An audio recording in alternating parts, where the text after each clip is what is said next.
Wah, Ponokawane do edan ora iso ngajari aku. Gunane apa? Ya Truk, lunga ya. Rasa gojek ro kuwi gojek ro Ndara Janaka malah aman-aman. Aja nganti iso obah. Langsung dicucuk. Cucuk ngono apa? Sak seneng sampean. Ngoten mawon malah terus wah, Ponokawane do edan ora iso ngajari aku. Gunane apa? Ya Truk, lunga ya. Rasa gojek ro kuwi gojek ro Ndara Janaka malah aman-aman. Tas-tas. Nggih pokoke sampean ngandhake tresna karo buta nika. Oh. Ama wis, ndara kana bendana. Heeh. Pripun kabare? Apik. Diane suwe ra ketemu arek kula. Aku ora tau nek prenggo janji. Kowe ya arek prenggo janji ora ya ora tau ketemu karo aku. Ha nggih. Asta sangu. Aja aku kadang cocoe. Ra duwe nggo janji gaco cocoe ya. Aku ki pamane. Dale dhewe duwite curah-curah. Ngapusi. Ora percaya. Ngapusi nek nggawa. Buktine ndi? Wah, kuwi kaya biake. Iya, bilih sing atusan apa sing eketan. Ha, berarti nyata. Kene nak gawake. Wow, terus dulu. Iki arep jaluk duwite kok dadak. Aku kaya goblok banget to. Sak seneng sampean. Ngoten mawon malah terus wah, Ponokawane do edan ora iso ngajari aku. Gunane apa? Ya Truk, lunga ya. Ora malang kerik. Tanganmu mbok bondo eneng mburi. Ketok yen to kowe sejatine wis kalah karo aku. Ayo, endi Dewi Werkudara? Sayangku. Salam sayang. Kulang tresnaku ingkang saktuhu ora bisa dingeteni. Aja dawa-dawa. Yen kula ukurane wis sementen.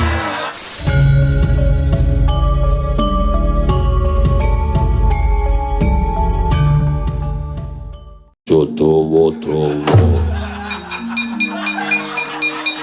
Yen kula ukurane wis sementen.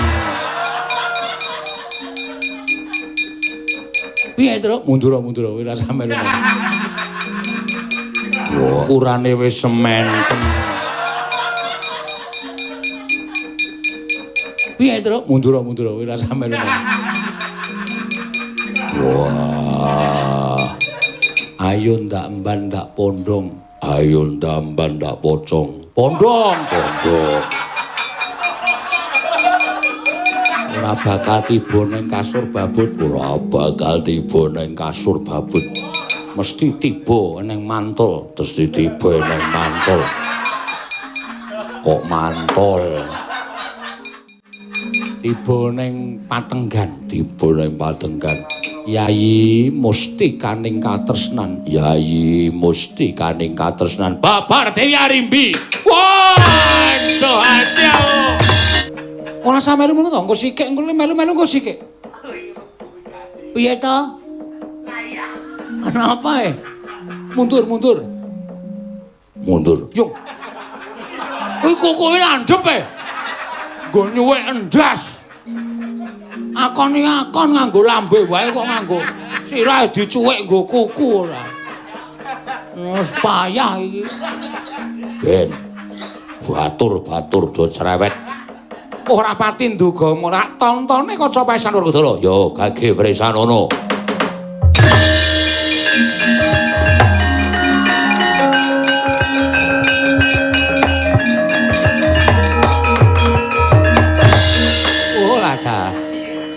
Lah ora jeneng mokal, kowe kalah. Lah kowe nggunakake okol kurang prayitna. Oh, nek tak tontone kok. Kowe ndhe kok duwe. Oh, mula. Lho. Petruk duwe pusaka kaya aku kok gadah. Apa Petruk? Lho akeh. Jenenge Tumuli. Tumuli kuwi apa? Watu lho nemu ning kali. Iki nek ditonton iso ngerteni sing durung winara. Kuwi lha nek ngerti sapa sing dadi ratu kae? Ya ngerti wae. Nun sewu kula ngandani mawon nggih, caket talingan panjenengan. Iya. Ya ta. Weh lah dalah bener. Oh bener. Ampo apa sing sing gar kagungan kaca pesan sampean tok. Lah ya duwe. Elok tenan ponokawan do nyolong pethek kabeh. Oh. Ama wis kecekel ta iki. Ayo mokal ora iso menang, ayo wis prai pirang-pirang sasi kok. Sopo? Nona ora nyaket. Ku yo duwe akeh wae kagungan. Tumuteng. Lho. Tumutenge apa? Watu lho nemu ning sapiteng. Jijiki. Niki nek diwatek wah ambune ra umum. Ning iso ketok wonge saged. Lah nek pancen cocok sapa coba? Nun sawulo nyaketane kan panjenengan. Ya sakarepmu. Oh, dudu. Lho. Kok beda? Tusiran to? Udu. Oh, kleru. Anggo namu tumuteng kok ya wis ora pas. Wah, tak buange. Wis ora mandi babar blas, tak buange. Wah, Kresna ndak ngendika. Ora gojek karo Ponokawan. Patenane, nek tok mateni kowe getun. Getun nggo napa kae Ratu Buta? Aku ora rumangsa tepung, ora rumangsa seduluran karo Ratu Buta. Iya. Pancen blegere kaya ngono. Kowe nggunakake okol ora bakal menang. Wah, carane piye? Carane kowe kudu ngungrum karo Buta kae. Ngungrum ki piye? Lho, ngungrum iki kaya dene wong lanang sing gandrung karo wong wadon. Nek ora ngono ora menang. Wis, lakonono.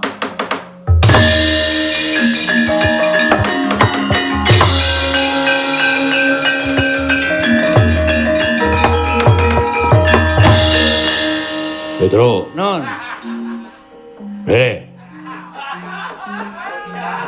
Iki kanggo awake dhewe. Wah, nek ora dikepruk ndasmu. Pripun? Wah. Aku kon ngungrum karo Buta kae. Ngungrum ki piye? Piye? Ngungrum ni, wah kula ora tau ngungrum. Wah, gunane apa we batur? Ngungrum gandrung. Memanismu ora saku nembang. Aku ora iso. Oh iso, Dik. Suarane gedhe, suarane ngebas sampean. Mbas ndasmu. Aku nek gojen karo juragan ki seneng e. Ngenten iki. Diajeng tresnaku. Karo kowe ora bisa pisah. Dung tak dundung gleng, dung tak dundung gleng, dung tak dundung gleng, tororororok gleng. Tak cuek matamu. Pegang aku ora iso. Petro ora pengalaman ora. Ngungrum niku ngenten. Yo. Buta niku tandak tangane cek ngene. Ayo. Aja nganti iso obah. Langsung dicucuk. Cucuk ngono apa? Sak seneng sampean. Ngoten mawon malah terus wah Ponokawan do edan ora iso ngajari aku gunane apa ya Truk lunga ya rasa gojek kuwi gojek Ndara Janaka malah aman-aman tas nggih pokoke sampean ngandhake tresna karo Buta nika jenenge ngungulum aku tresna karo kowe aku ora iso kelangan karo kowe. Kowe tetep kekasihku, kowe cintaku, kowe sayangku. Emah.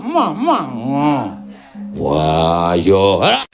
Miturut pangandikan kula mirengaken panjenengan inggih menika nuwun sewu gandrung kaliyan putri saking Jodipati nanging sareng panjenengan paring dawuh asmanipun nuwun sewu menapa mboten kelintu. Mergi sak ngertos kula ingkang nami Raden Werkudara menika nggo boten kok putri nanging menika piyantun kakung. Menika satriya panenggak Pandhawa ingkang kekasih Raden Werkudara menika sanes pawestri. Tokok jroning impenku Dewi Werkudara kuwi banget Swistya Warna. Aja kok titah sewantah nadyan widodari mudhun wae ora ana lan ora bisa nandhingi kasulistyaning Warna Dewi Werkudara. Nggih, nek niku lanang. Niku satriya, nek panjenengan ngrasani Raden Werkudara niki mengke malah panjenengan boten entuk garwa ning malah dadi dak-dakaning pasulayan. Mergi Raden Werkudara rumaos mangwadonke niku mengke dadi murkane Ndara Werkudara utawa Raden Werkudara. Nyakok nyangkem sampean menawa mawon. Omongan ra cetha kok ndadok nyok. Ora jelas kula niku tak ngedhongke kali Sunan Prabu Aryaksa. Nyun Prabu Aryaksa kepatut tresna karo Raden Werkudara. Golek adom sing mlentrung kuwi sundeten. Engko nek gembos ra cetha. Wong kowe iki senengane keseseken kok kowe iki. Nang ngomong lanyat ya. Nyonya mutani nyanyera. Wong irung kok keseseken. Lah nek bolongane irung ketutupan. Mlengkung medhun iki ra ya keseseken to. Kowe iki senengane ngeyel ta ora? Kula nendharatur kula nyuwun pangapunten. Kula tak matur napa wontene. Kula niku nuwun sewu pun tau ketemu wong salwangsul. Sing nami Raden Werkudara niku priya utawi piyantun kakung boten kok wadon. Nek sampeyan niki mengke mberung datan petung pikajengan sampeyan boten mang teliti dhisik niki mengke malah negara Pagerwaja iso saling perkara karo negara Ngamarta. Merga Raden Werkudara niku klebu nayaka negara Ngamarta. Togok wonten dawuh kowe ora tak dangu. Ora usah ngecomang dileming andar-andar ngendukur kowe mundura. Kula niku nyaosi pemut aku ora butuh mbok elingake. Kabeh niatku wis tak tekake tekad kuwi pok ing karep yen ora iso mengko Dewi Werkudara. Luwung boyo tak entrengake patiku kok. Oh, angge sampun nek panjenengan nuwun sewu dicaosi prisa tetep kaya ngoten niate nggih monggo nek enten apa-apa mang tanggung dhewe. Kula mboten ajeng melu-melu. Mang Tanglet bilung niki mboten percaya. Kula niku wong salwangsul pun ketemu. Kula niku pun nate selfie. Karo sapa? Raden Werkudara. Wong ya lanang tenan kok. Dudu, jenenge dudu Raden Werkudara. Mesti kuwi beda wong. Dudu Raden Werkudara sing tak karepake ning Dewi Werkudara. Wah, sami jagat niku mboten wonten kalih sing nami Raden Werkudara niku nggih mung setunggal. Ya Raden Werkudara niku nek sampeyan ngarani Dewi Werkudara niki mengke malah ora karu-karuan kahanane. Pati malan nyata. Kowe mangkato nggo wadyabala sacukupe. Teka ning negara utawa ning kasadyan Jodipati golek ana Dewi Werkudara ngendi nggone ketemu pondongen. Unggahno jempana joli-jolan. Sowana marang aku tak wengkune garwa nyun pamit mat anjelan sing ati-ati aja kaya bocah cilik patih sumbuh kaya aksa mat nyembah nyuwun jenengan.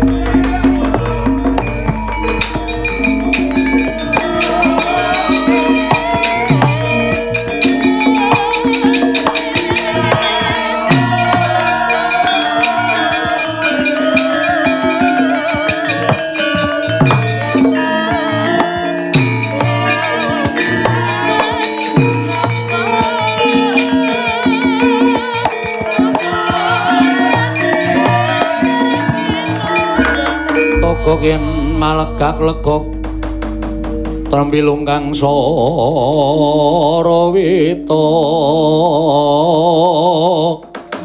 ing ngopo kok sepisan malih kula namung badhe ngemutaken mumpung tindake patih menika dereng tebih kula aturi nyusul tindaking patih Sumbagayaksa sinuwun mesakaken mangke menawi ngantos patih Sumbagayaksa menika seda ora dipunjaya dening Raden Werkudara wis cukup. Bola-bali kowe ngrembug jenenge Raden Werkudara sing tak gayuh Dewi Werkudara. Niku sami mawon. Napa sampean tau weruh Endang Bilung ngoten ta weruh? Mboten wonten sing ngonten nggih. Kanjenge Den Mas Bilung. Niku lanang. Napa sampean tau ngerti Dewi Togog? Pun mang bayangke gek rupane kaya ngapa nek Dewi Togog niku? Sing jeneng Werkudara niku nggih ming setunggal. Naminipun Raden Werkudara niku panenggak Pandhawa lenggahe teng kasatriyan Jodipati. Monggo kasatriyane sing mangsebut niku wau nggih padha kasatriyan Jodipati. Ning kok sampean ngendikake nek jenenge utawa asmane Dewi Werkudara. Lah niki sing salah alamat teng mriki niki. Monggo niku mengke nek sing mangarani Dewi Werkudara niku pancen nyata Raden Werkudara. Kula pun matur lho niku mengke dadi beda perkara. Murkane Raden Werkudara sing diwadonke kali sampeyan. Raden Werkudara niku nek pun nesu wis ora duwe rasa sabar. Saya sampeyan madonke Raden Werkudara. Wah, wis tenan niku ngalamat sing ora apik, ngalamat sing ora becik. Aku ngimpi jejer karo Radewi Werkudara. Wis mapan ana ing lenggah utawa dampar pinanganten. Impen sampeyan niku ora kok impen perkara sampeyan niku ajeng rabi mboten. Ning impene wong rabi niku impen sing ngalamate elek. Impene wong rabi niku impen sing bakal cepak bilaine sing lakoni impen. Niku nek ngendikane Piyai Sepuh. Lho, impen niku sewalike. Impen omahe kobong niku tegese bakal entuk rejeki sing matumpa-tumpa. Nek impen omahe duwe gawe niku bakale kesusahan. Ngoten niku werdine. Sampe ora tau buka 1001 mimpi. Oh, beda ora. Impen dadi manten kula mboten klentu 49. Wah, jan wis. Lung, apa? Mbok yo sabar to, ora kesusu-susu ngono kuwi. Ora aku meng ngomongnya. Aku meng ngomongi. Menandaratur kula mumpung patih wau dereng tebih dipun susul. Ngoten, impen sampean ampun dilairke. Uga wonten dawuh. Rawe-rawe rantas malang-malang bakal tak putung yen ora kelakon penjangkaku luwung tak entrengake patiku kok. Lha nggih sampun. Lah pun kaya ngoten niku tegese wis diantepi tenan ya wis lho ngade ora usah tutur-tutur sing wigati awat-awatono wadyabala saka ing pager waja budal menyang kasatyan Jodipati kok yen ana mrengkanging para prajurit para yaksa andhanku matura arep tak pidanane non ngestakaken dawuh nyuwun pamit sinuwun sing ati-ati aja kaya bocah cilik.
Gusti Pati, kula ingkang abdi pun watu cadas.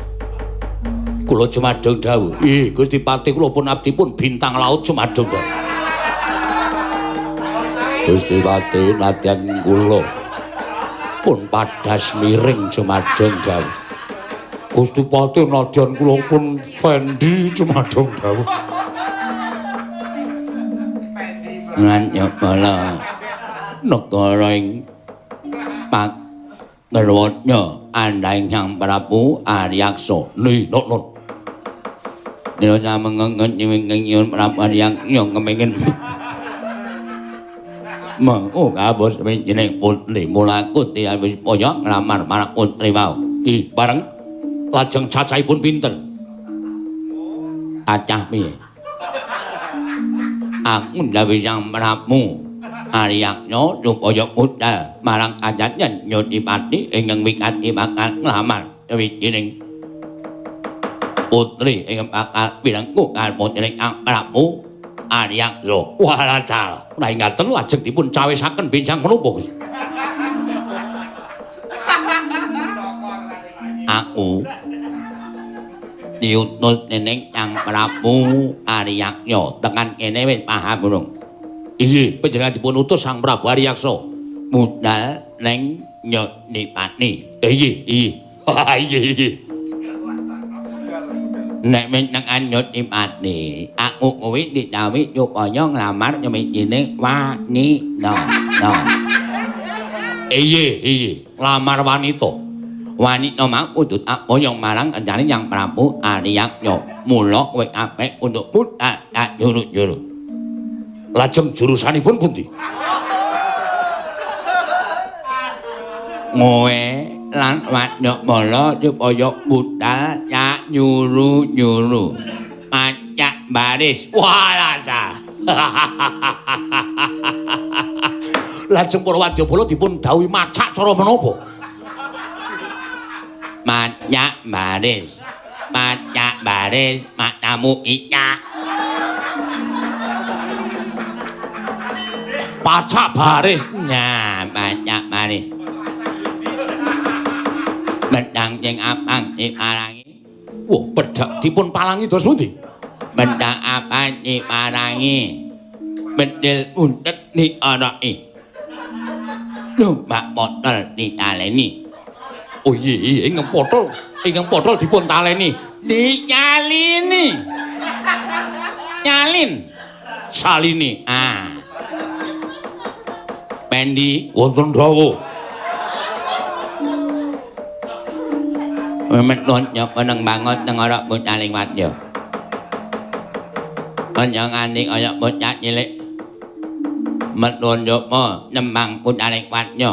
Minangka tak tuting dadi cucuke ngajurit. Oh iya, ngestaken dong. Samenika. Muncal dina iki. Enjing Bidal kumula sangking jroning praja.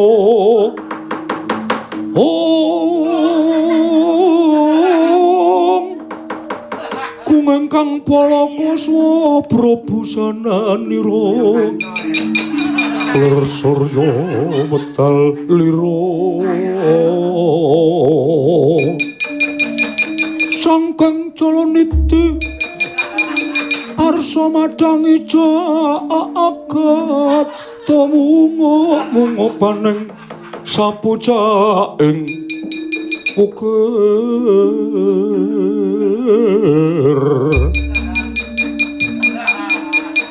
marep babang sumirat kena soroting surya mega lan gunung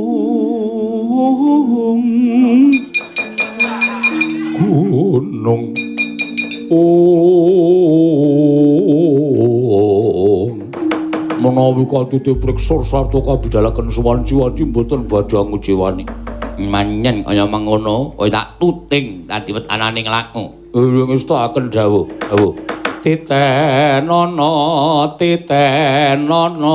wong citra mangsa langgenga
kok malah sampeyan tindak piyambak togok kegawangan ning padoning netra. Rasaku kaya wis ora kuat lan kudu anyeti marang Dewi Werkudara.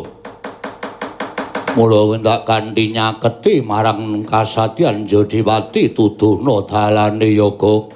Wah, la piye lho? Wah, Cilaka. Ha iki nek nganti awake dhewe mengko sinuwun Prabu Haryaksa kuwi sida tekan Jodipati mongko sing diarah pancen ya bener Raden Werkudara mawut. Ha iya. Cetha Kesanjambaya. Ning nek awak dhewe ora nderek iki engko malah nampa duka, malah ora prayoga. Apike piye? Apike ya wis manut wae kok waton tekan gone wis yo engko anggere awake engko tekan gone diduduhke terus ade medun dalan ngebis mulih. Ora usah dadak melu sinuwun Prabu Haryaksa. Mlebu ana ing kampuhku Caketana Kasadyan Jodipati. Monggo kula dherekaken. Mangga kula dherekaken sinuwun.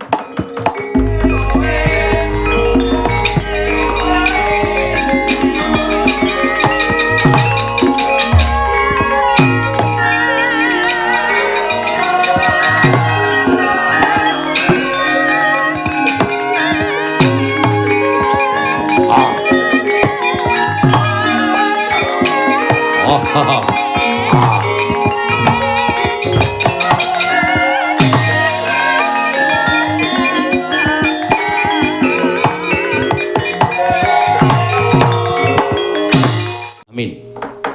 Tur dasare seneng karo seni lan budaya. Wong piyai anggere seneng karo seni lan budaya, atine seneng, Truk. Heeh.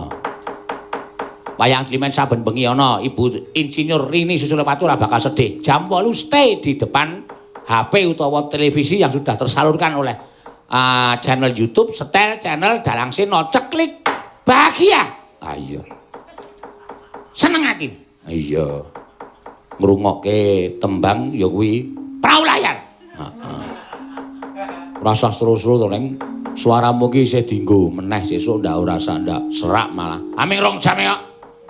Aku semengi ra apa kok rong jam kok mengi karo aku. Sakarepku. Oh iya, iya. Ana apa meneh sing keperlu tak aturake karo Ibu Insinyur Rini Susilowati? Matur sembah nuwun dene wis kepareng berulang tahun lumantar wayang Klimen. Ya, Kejaba panjenengan nguri-uri kabudayan Jawa uga ngurip-urip marang para seniman seniwati, khususnya seniman seniwati panggung. ya. Sing pancen sampai detik ini belum mendapat kelonggaran utawa aturan-aturan saha pemerintah bab supaya iso pentas secara langsung utawa ditonton di luar. Ngono ya, Reng. Ya, ning ora apa-apa, wajib ngampet. Heeh. Pokoke ling ngampet kudu nganti kecerit. Ya. Iya, iya, iya. Kowe iki ikhlas sabar ning kaya atimu ki ora lila. Ya arep ngapa meneh to terus jeneng kawula cilik kaya dhewe iki arep ngapa meneh aku tak takon. Heeh. Isane ra ya ming meneng karo meneng to. Ah iya. Ibarate timun musuh duren glundungi memet awake dhewe. Mulane kuwi. Isane ya ming ngomong kaya ngene iki. Ah iya. Ngono ya, Gong. Ah iya aku ya cocok karo Gareng ya. Arep ngapa ya ming ngene iki wae wis sing penting sabar, nerima, ikhlas. Muga-muga ndang ana kelonggaran lan aturan. Iya. Ngono wis apik banget kok. Ah iya, Ibu Rini Susilowati, wah matur sembah nuwun. Heeh. Nek ora ditanggap panjenengane bengi iki prei, Tru. Wah iya. Iya. Ade bengi iki ra digawean. Nanti gawe pendonang-pendonang dilalae ya. Heeh. Ibu Rini Susilowati kemareng nimbali wayang Klimen nadyan penjenengane lenggah nek ora keliru ning Jakarta ning iso nonton secara langsung Lumantar streaming. iya. Mula streaming ki pancen widuri, Wigati. wigati. Ngomong kok mesti kleru lho ra. Lan iki uga anu dikanteni Nawala uga, Tru. Heeh. Panjenengane uga wis nyawer. Ya kuwi 1,5 juta. Request lagu bebas. Oh, Saka panjenengane Profesor Paiman, Profesor Budi, Profesor Agus, Insinyur Agus lan nyuwun fragmen Solikin kalian Mbak Tatin. oh iya iki. Wah, apa iki? Iki nganu lho panjenengane termasuk mulai laku lho iki. Ah iya. Nek terane dodolan ning warung ki ana menune dhewe. Heeh. Menune sik Tatin untel-untelan ro solikin. Terus dijukuk rumah makan kok dijukuk nggo lawuh. Paling laris kuwi upamane. Ah iya. Ayo karang ya dhewe-dhewe le nggunakake. Heeh. Engko tak goleke pasangan meneh, Tru. Ya. Ben supaya konten ini supaya iso akeh. Heeh. Iki aku karo kanca-kanca ya arep gawe wayangan tahun 70-an. Wo. Sesuk bakale teko iki pertengahan Juli lah. Heeh. Wayange ya wayang sing lawas, kelire ya kelir sing ting dremok gupak tlutuh kae. Penerangane Petromak. Wo, engko pendopoku iki tak ubengi GTP. Heeh, karo Janur terus si presiden karo penabuh didandani ora kena ayu. Oh. Ora kena bagus, kudu sing elek. Heeh. Pokoke cara mbiyen, Iya, rasa srandalan. ha iya. Siloe sikile ketok lecek-lecek kae lho, Tru. Heeh. Pokoke cara mbiyen pokoke. Iya. Kuwi arep tak tawarke, sapa ngerti ana sing kangen wayangan tahun 70-an kan lumayan. Ha iya, ya pancen bener. Yo. Diaturake tetembangan sing kepenak kagem Ibu Rini Sulistyawati. Ya. Piyaine wis yo 52 ya tak kira kersa utawa sing digemari ya lagu-lagu utawa tembang-tembang sing cara kuno ya, Tru. Ya. Sapa sing arep aturake sing cara kuno? Nek klasik iki ora bakal iso merucut saka adikku wedok. Adikmu wedok sapa? Adikmu wedok ora iso nyinden kok. Suwukna sarung tinju kae kok. Tak jake gelut ora. Maksude iki pernahe adikku wedok. Oh, adikku wedok le ketemu neng neng Kulon Progo. Oh, to. Pas kowe pentas. Lah aku pas nileki neng LP Wates. Oh.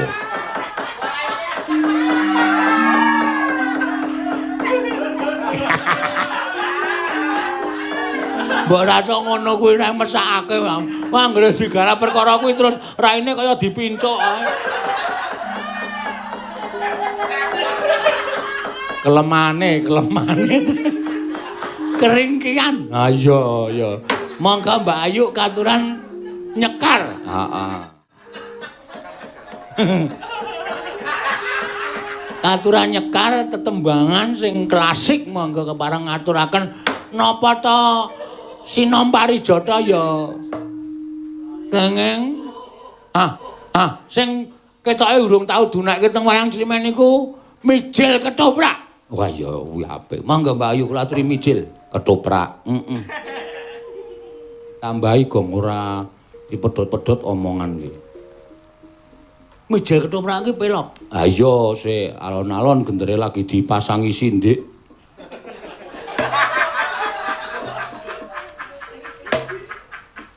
Kaya gamelan remukan wae. Arep swara kok dadak dipasangi sindik. Cobi yang ban. Walah iki sing cilaka sing gerong sapa le? Monggo kancane ngepres kaya ngene iki. Lho. Adorene iki do nggo cangkem ora? Gandel ora. Monggo sore mau ketok nek do iso ngemplok lho. Angger kon nyuwara kok do aleman ora. Neh, mbayongku. Wah. Dijaluk meneh.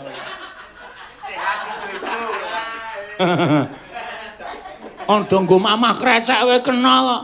Wah ya aja sing iki di streaming ya mbok sak ularane kuwi nek ngomongke bab konsumsi iki nganggo iwak. Wong ki jujur wae. Heeh. Rasa dadak werna-werna. Iya. Wong gorengan ra tok nei lombok. Engko nek mentres sing salahke aku. Engko nek do tekan omah ana sing nuwun sewu diare terus iki gara-gara mangan ana Bagong mau. Lah, aku ki mung menjaga aja nganti do kena penyakit. Oh. Mula bab sing marai penyakit ki tak singkirke aja dikeki. Lomboke dienggo dhewe wae. Aku ngono. Heeh. Oh.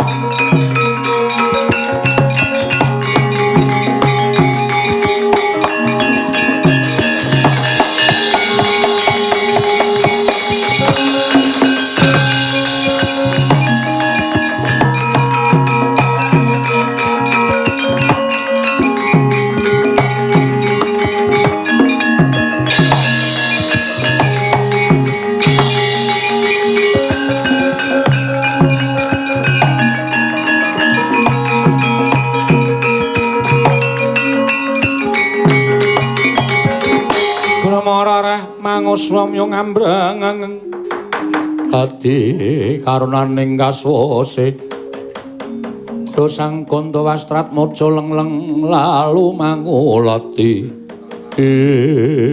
jagat wasisaning Bathara Wayapura jagat kadangipun Kakang Yayi Werkudara gawe goreh rongeh penggalih Yayi Samyaji lan para kadang Pandhawa liyane nganti Yayi Darmakusuma anuding kelawan pun Kakang supaya angulari kelawan sira Yayi kadangipun Kakang Yayi Panenggak Dara Marata Gage Jogara Werkudara miturut pamantenging pun Kakang kaya ana cahya ingkang wis mlebu ning angganing sira Yayi Dimas Panenggak Werkudara panjangkaning Siadi wis kelakon Yayi Bratasena.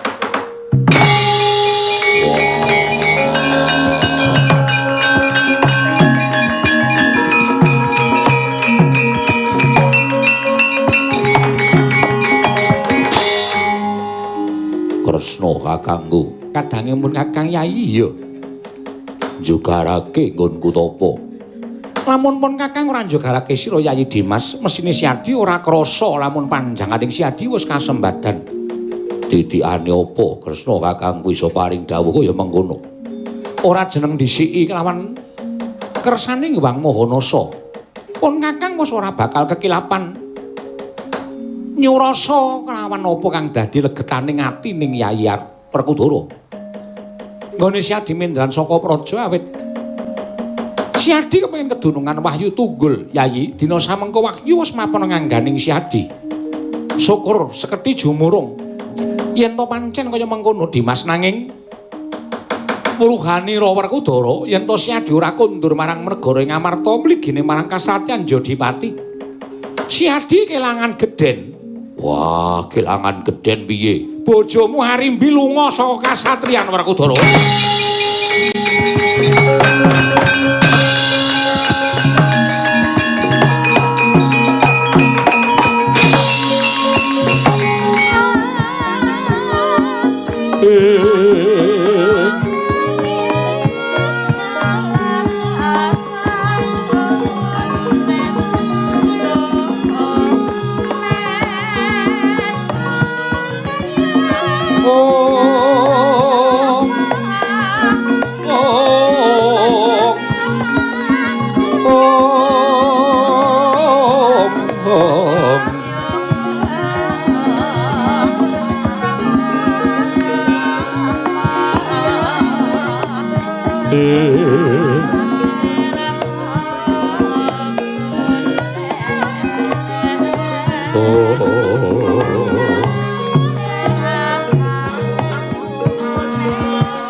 Merana bang pangaruna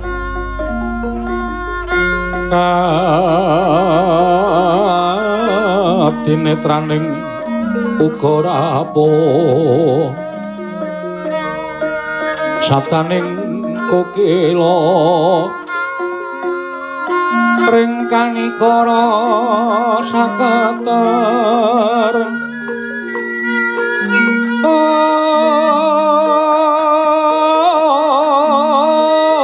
kene dongane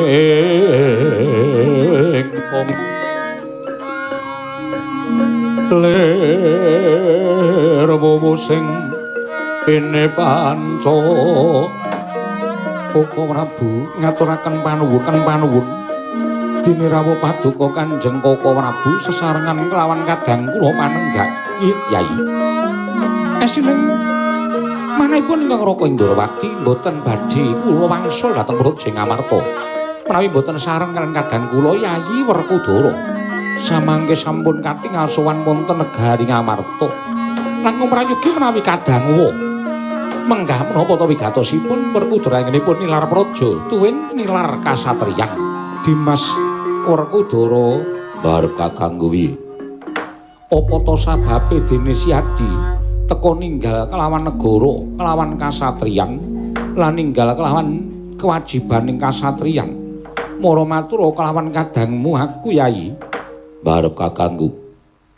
Ora susah aku njlentrehake babagan nggonku lunga saka negara Ngamarta lan Jodipati. Mengko perkara kuwi gampang. Nanging jumbuhake lawan ngendikaning Kresna Kakangku. Apa pancen kepara nyata yen to bojoku Arimbi ninggal kasatriyan Jodipati. Barep Kakangku. Soroting pandam sumula madangi jroning pasarean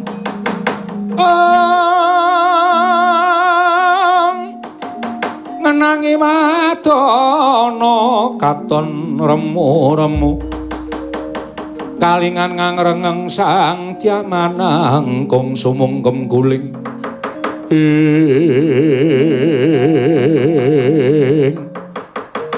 katrenjo swaning Lurah Petruk kantong bolang karya jingak kang samya mulat.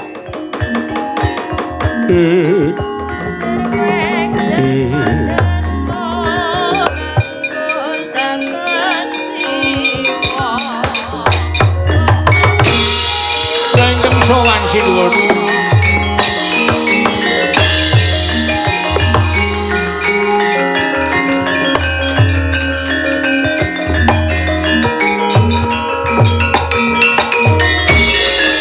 Ganjing langit kelap-lapaton lir kincanging risang mawe gandrung ana kawan Petruk matura yogine mlayu-mlayu suwan tanpa tinimbalan. Sewu lepat diagung pangaksami nalika semanten kula wonten Jawi madaling alun-alun negari Ngamarta dumadakan tanpa kanyana-nyana. Negari Ngamarta kinepung wakul binaya mangap wonten Alindra Yaksa nami Prabu Aryaksa ingkang nganguwuh-uwuh ngayonaken putri saking Jodipati nanging sareng kula tiling-tilingaken sajaipun ngiyas kaliyan Ndara kula Ndara Werkudara awit ingkang dipun gayuh ingkang nami Dewi Werkudara. Deplok ndase.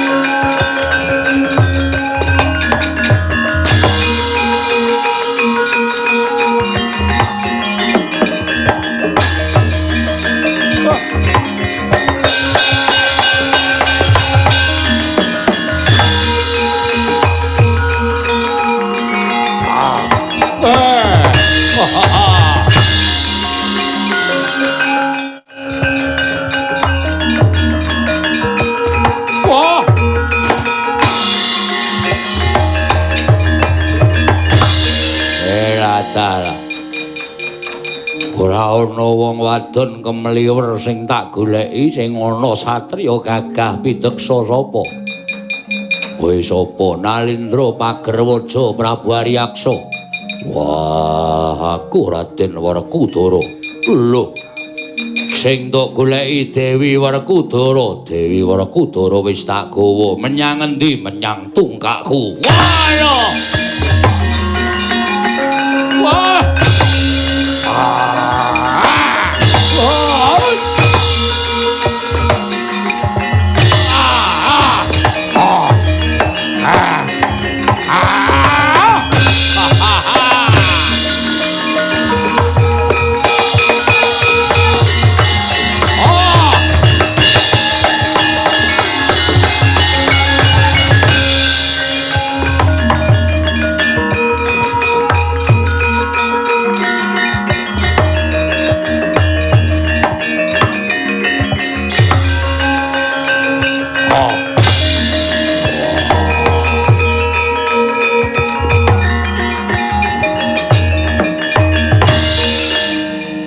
Werkudara, Dara.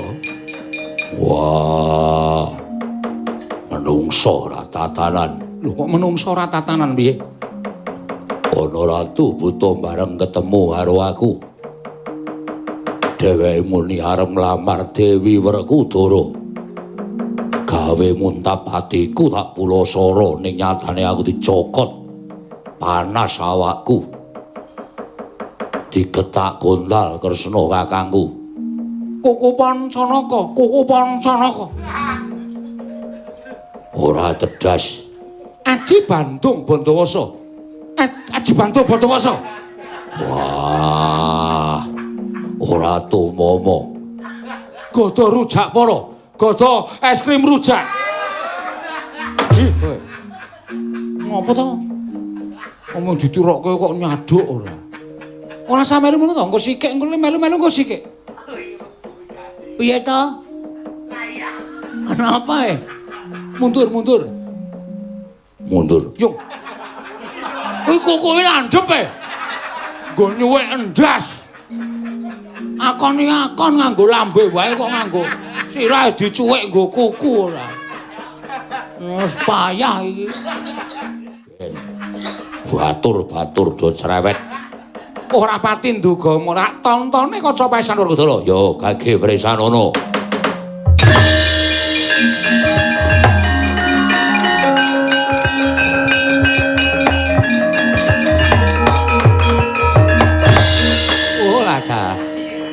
Lah ora jeneng mokal, kowe kalah.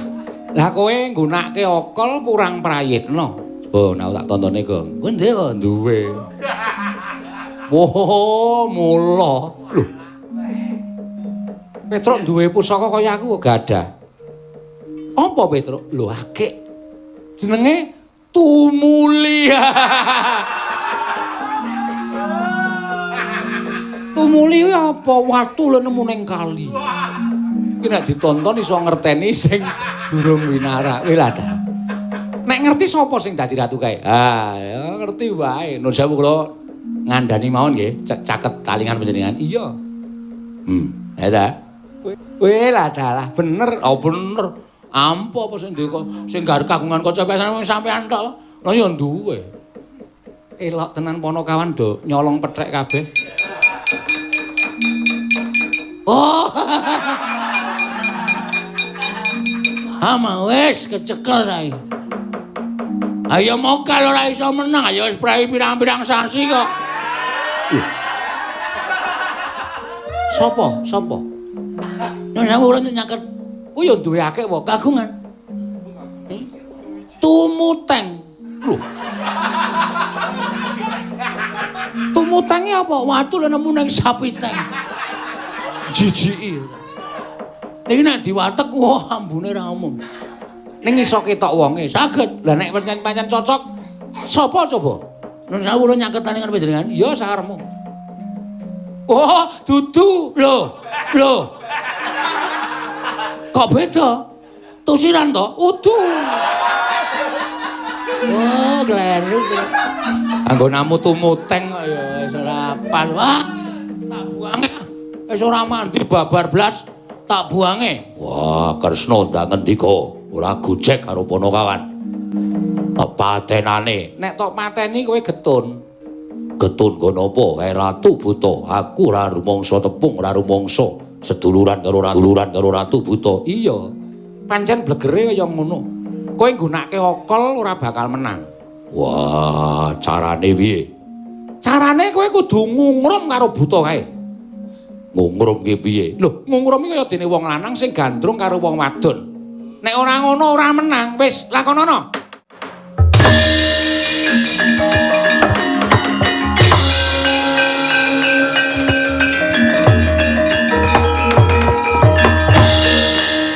Petro, Non.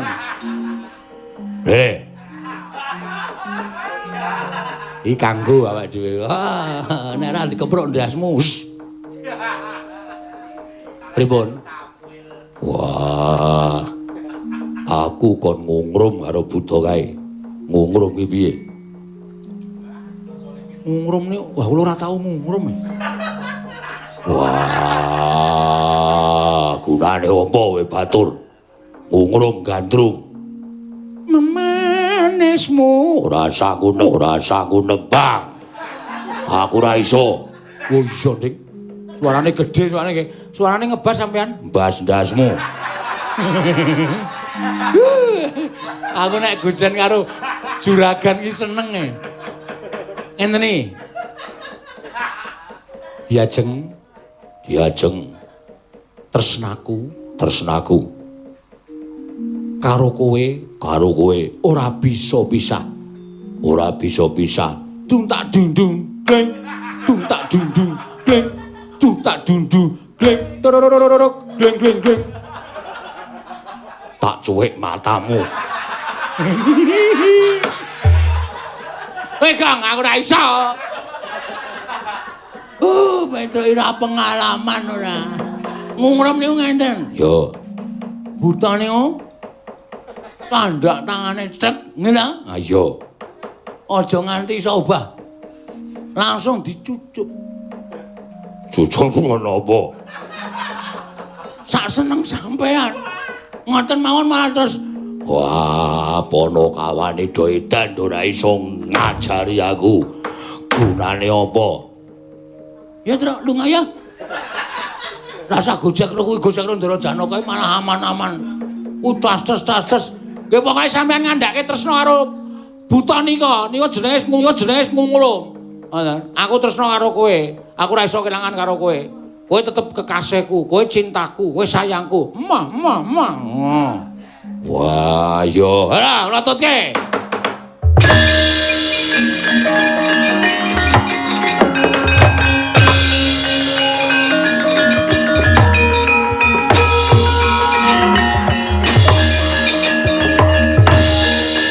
Kowe kok ora malang kerik.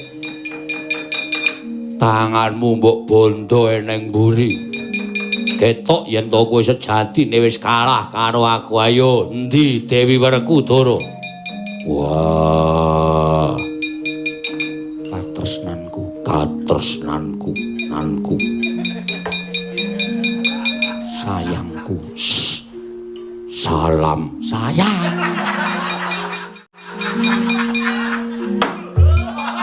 Sayangku. Ora ana wong sing iso gawe tentrem atiku. Iku kejaba mung sira wong ayu ingkang banget gawe ketenangan atiku lan tresnaku ingkang saktuhu ora bisa dingeteni. Aja dawa-dawa. Gen kula ukurane wis sementen. Piye, Tru? Mundur ora sampe lho. Wah. Ayo ndak emban ndak pondong. Ayo ndamban ndak pocong. Pondong. Ora bakal tiba ning kasur babut. Mesti tiba ning mantul. Kok mantul? Tiba ning patenggan. Yayi musti kaning katresnan. Babar Dewi Arimbi. Waduh hati aku.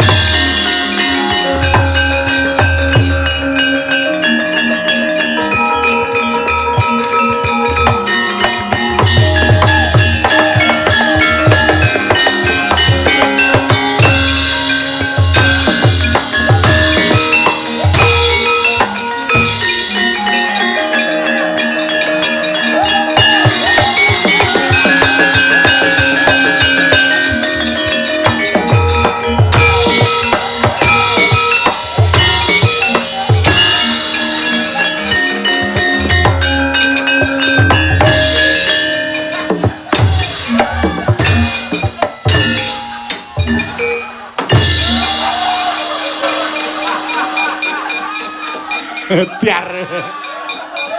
Aku nek ra nyilakake Bagong ngono kae. Bajiret. Cemplung kalen aku, Tru. Cemplung kalen. Sirahku pas mistar ning ngontong kok. Ora kaya gejeglok itu. Oh lho. Kudune nek pas mistar ki madhuk ngono lho. Ora kowe mama piat ngono. Delok. Kono keramas kono. Ndas kono lomboke bareng. Wala asu.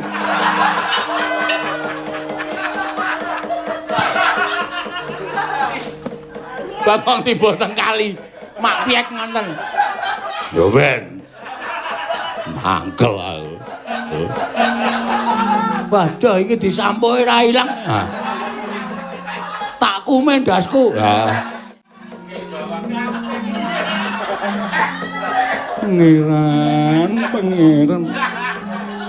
Mbok benjang malih menika menawi tindak menika. Pamit. Kula menika bingung. Wah, kesusu. Jaluk ngapura yen aku ora pamit. Nganti gawe bingung atine wong wedok. Wong wedok ngendi tinggal wong lanang sing ora bingung.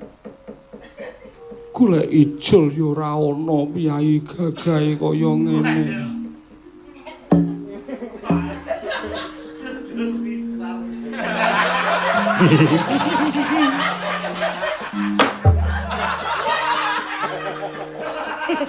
Ijol aku ora gelem.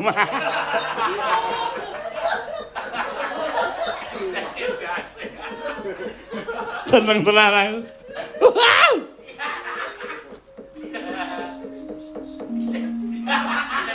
Wah, dibilasi. Iki lagi golek banyu.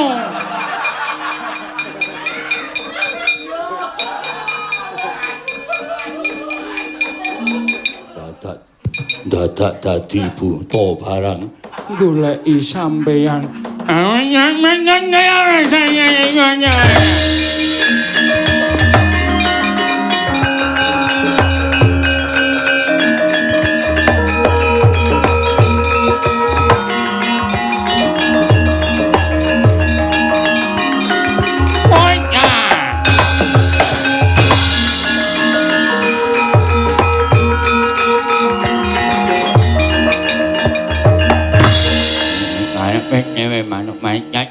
Kencane paune plesane.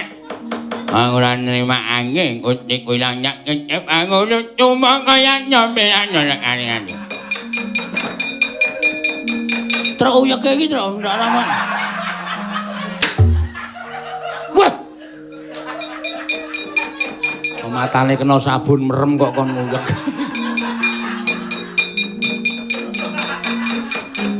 Pate Sumbaga Yaksa kaya wis paripurna balya kaya wingi uni Pate.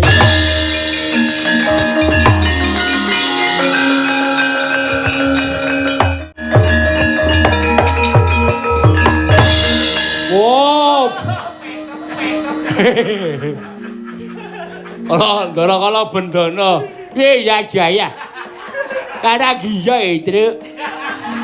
Aku dadak dadi patih barang niku menapa? Isa-isi Mbak Yu Ayimi goleki bojone. Kang Wasmen Kudara. Lunga tanpa pemat wale. Amin. Pamit. Wis dadi bocah aku dadi patih. Lah kok disalah aku ki dadi bocane asline ya elek dadi patih ya tirung. Ya wis ora apa-apa. Kok kaya ana wong dodol bakpao dasu. Ndara kana bendana. Pripun kabare? Apik.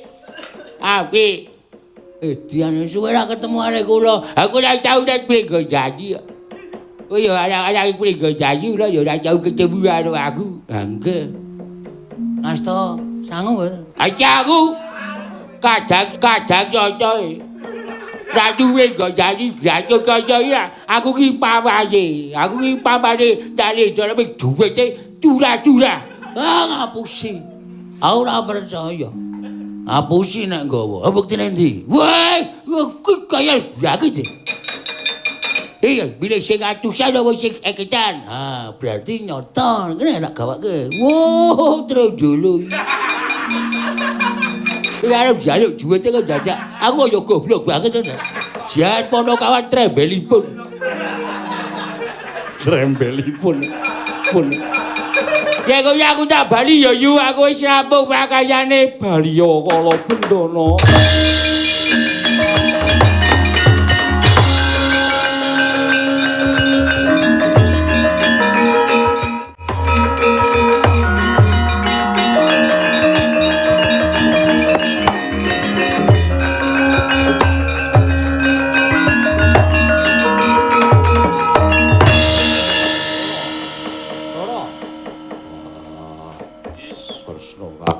Apa? Karo disenggol den, mengkelek ngono. Kaya wis paripurna lakon iki si Adewa entuk wahyu tunggul wulung. Ya.